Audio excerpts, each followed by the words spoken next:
شہر حیدرآباد کے لالا گوڑا علاقے میں پٹاخوں کی دکان میں پیٹرول ڈال کر آگ لگا دی گئی۔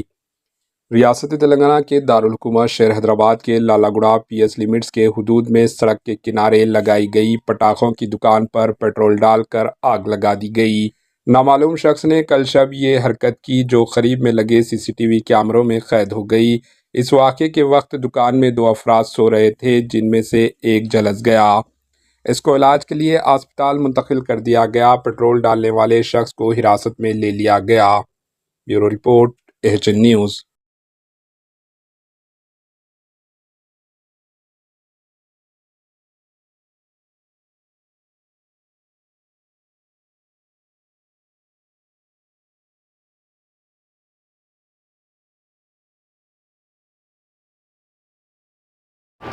AHN نیوز کو لائک کریں، شیئر کریں اور سبسکرائب کرنا نہ بھولیں۔